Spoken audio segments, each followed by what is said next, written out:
Hello, good afternoon everyone. Myself Dr. Shilpi. Today I am presenting my topic nutrition in ICU. Nutrition support is an important part of the critically ill patient.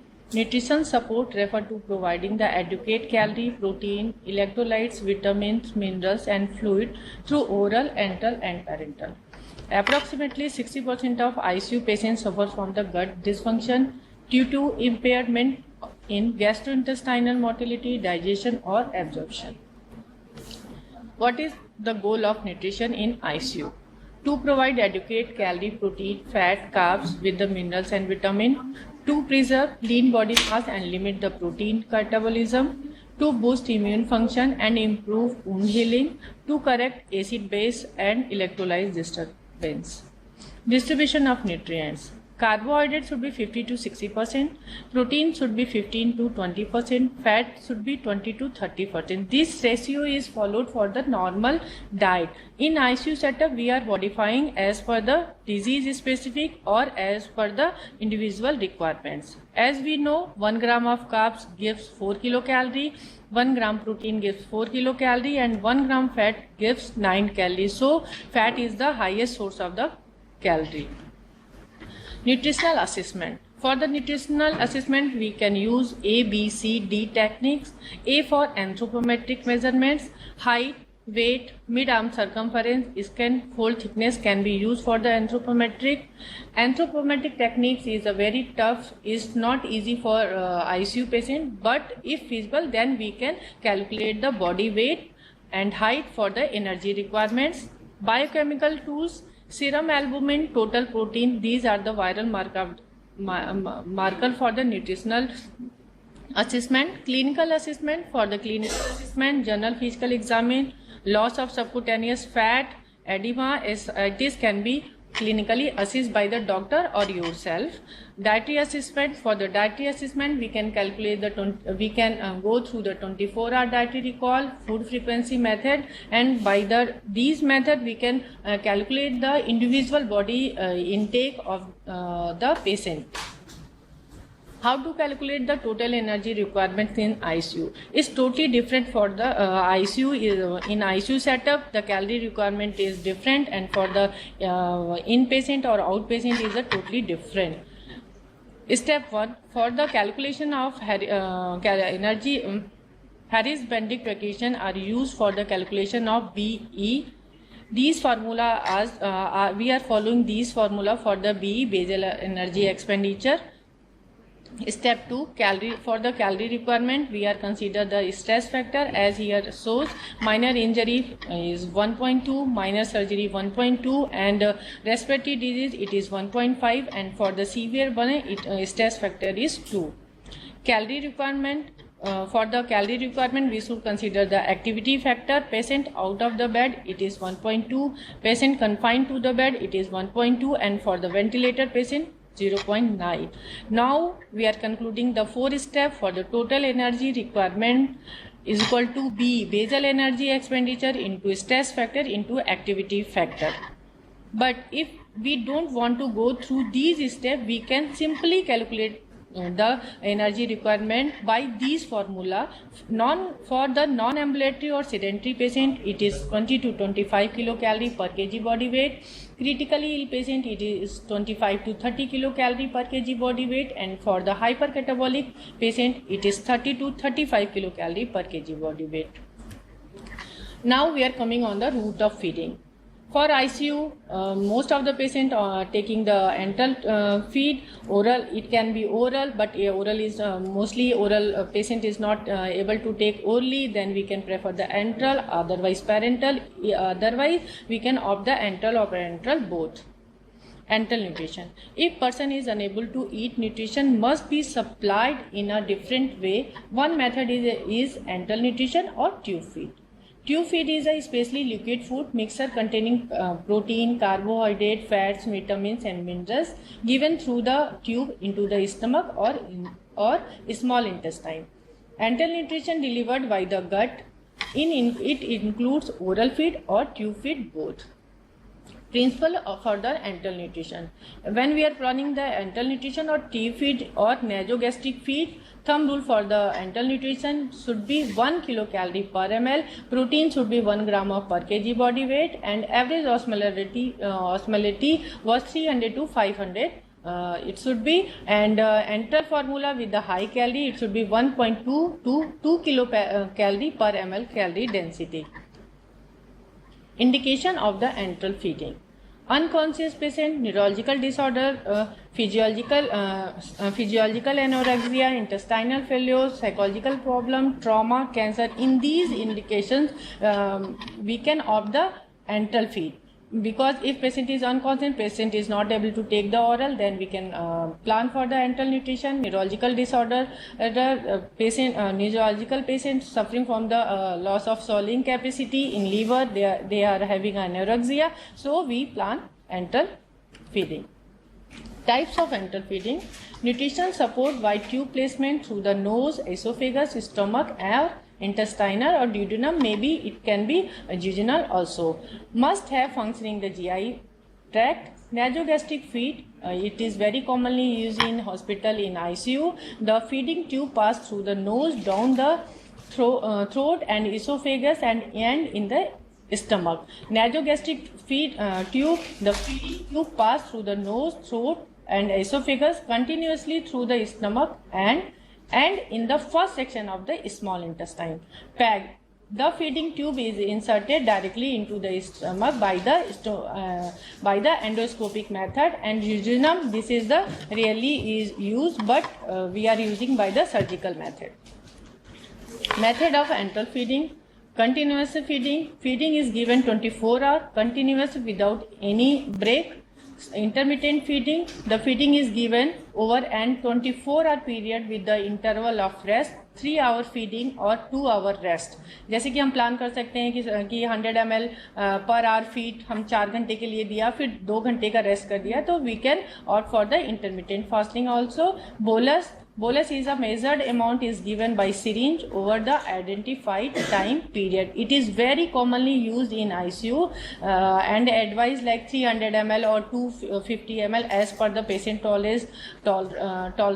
300 ml 3 hourly, तो हम हर 3 घंटे पे देते हैं. और number of feed maybe 6 feed, we can plan for 6 feed or 7 feeds. Enteral nutrition complications: gastrointestinal problem like vomiting and diarrhea, mechanical problem like replacement to related to the tube replacement. कभी कभी unconscious patient होता है, बहुत aggressive mode में होता है, तो वो राइस ट्यूब खींच देता है, तो वो पता नहीं चल पाता है कि एग्जैक्टली वो जो जहाँ तक डाला था या इंटेस्टाइन में पहुँचा या नहीं पहुँचा, तो मे बी इस तरह की प्रॉब्लम देखी जाती है. Metabolic problems like biochemical alteration and nutritional deficiency. बहुत दिन तक हम एक डाइट को देते हैं या ब्लेंडराइज डाइट हम एंटल फीड के साथ में कर रहे हैं, तो हमें कहीं ना कहीं इलेक्ट्रोलाइट इम्बैलेंस या हमें उसको लगातार मॉनिटर हम नहीं कर पाते हैं.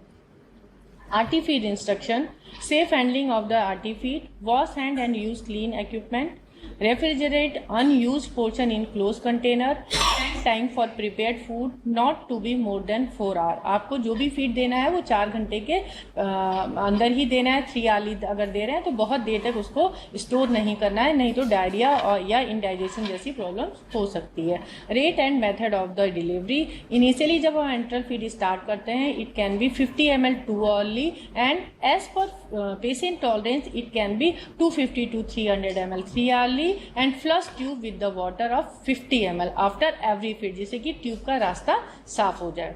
Check gastric residual value every 3 to 4 hours. Check aspiration after each feed. If it is more than 150 ml, hold next feed or decrease the volume or increase the interval of feed. And at the time of enteral feeding, always remember कि patient का sir जो है वो 30 degree पे elevate होना चाहिए, और always use boiled water for the feed preparation. Steps for the enteral feeding: first step, wash your hand properly. Second step is elevate the, आप अगर पेशेंट हॉस्पिटल में है तो आप की हेल्प से उसका सर जो है वो 30 डिग्री पे एलिवेट कर दीजिए, नहीं तो घर में आप पिलोज के हेल्प से 30 डिग्री पे एलिवेट कर दिया, आइदर आप बिठा के फीट को देंगे। थर्ड स्टेप में आप सारी फीड्स को सिरिंज या बैग को में आप लोड करेंगे, then deliver feed to the tube, and after each feed we should flush with the 50 ml of water, और देन आप पेशेंट को उसके से लिटा देंगे। Now we are coming on the which type of diet or formula we can use for the enteral nutrition, either balanced diet or the formula diets. What is a balanced diet? Blenderized diet. Blenderized diet is a combination of normal diet. कि एक if GI tract is functioning, then we can use all normal like dal, chawal, roti and blend with in mixie, and we will churn and filter, and we can pass through the RT feeds. It is a cost effective and no preservatives. It more appealing than commercial formula. Normally in our hospital, in our ICU setup, we are using the blenderized diet. Here I am explaining some blenderized diet recipe. Composition of churn diet. It is a combination of roti, dal, sabji and oil. For 250 ml we are using 1 chapati, 40 gram of dal, sabji 50 gram and oil is a 5 ml. It gives 275 calorie with the 13.3 gram of protein. It is 1.1 kilocalorie per ml.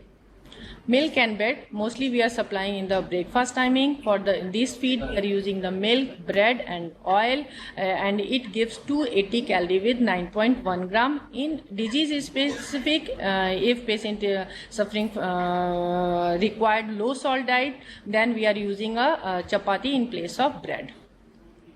Curd and roti, it is a good source of the lactobacillus, so we are using 200 gram curd in a whole day. It is a combination of 200 gram of curd with 100 gram of curd with 2 chapati with 50 ml of oil. It gives 290 calorie with the 9.2 gram of protein. 1.1 kilocalorie per ml. High protein.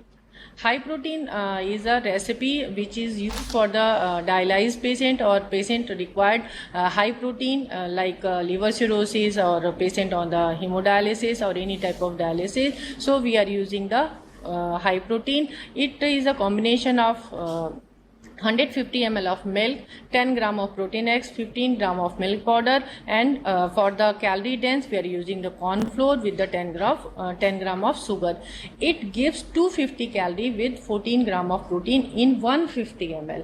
But we can use this product for the diabetic also. Then on the for the diabetic patient we are using the diabetic protein eggs or any protein supplement which is formulated for the diabetic and exclude the sugar. Formula feed. Blenderized diet के बाद आता है formula. There are so many formula products are available in the market. Elemental formula. In this formula, macronutrients have already been partially or fully broken down for those patients who have compromised digestive system or nutrients absorption problem. Standard formula, it is used for the all patient and commonly used for the nasogastric feeds. They contain proteins that have not been broken down, intact protein and polysaccharides. The carbohydrate component is a typically glucose polymer such as maltodextrin, modifies starch and all variety of sugar. Other type of therapeutic diet in ICU, there are one patient having so many problems: renal disorder, hepatic and pulmonary. As per this disease specific, we can opt the different type of feeds as per disease. Like renal feed, the dietary principle for the renal feed: low salt, low protein, high protein. But renal patient who is having having a acute renal function or AKI, then required high protein diet and with the limited fluid restricted. Hepatic feed, low salt, high protein with the high calorie. For the pulmonary, it will be high fat, high protein with the complex carbs.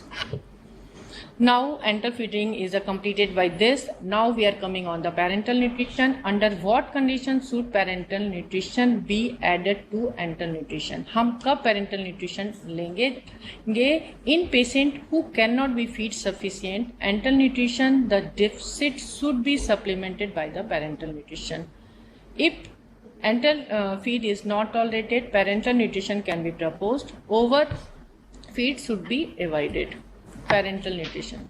Parental nutrition is a form of specialized nutrition in which nutrition are provided intravenously. A basic parental nutrition formula is a combination of amino acid, hypertonic dextrose 10 to 15%, electrolytes, vitamins and trace elements. Fat emulsion provides calorie and fatty acids delivered through the central venous catheter or peripheral line.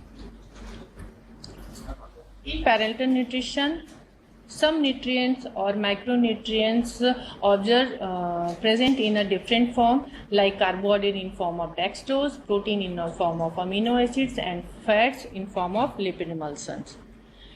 Parental nutrition. Each parental nutrition is individualized to the patient and may it contain protein, carbohydrate, fluid, fat in form of lipid emulsions with electrolytes like sodium, potassium, chloride, magnesium, phosphorus and calcium, with the vitamins A, B, C, D, E, K, and trace elements like zinc, copper, magnesium, chromium, selenium, iodine, like these are the work as an antioxidant, and other additives like iron and insulin, heparin and albumin. Parental nutrition advantage. If enteral nutrition is not possible, then patient can take proper nutrition by the parental nutrition. It can reduce the liver problem because of rest provided between the infusion, may help transition to oral diet by allowing hunger response to resume during non-infusion hour. Disadvantage, it's very costly. It required more observation, nursing time बहुत ज़्यादा जाता है, और it's very may not be appropriate for the all patient because the patient having a cardiovascular disease is not able to handle an increase in fluid volume during the infusion hour.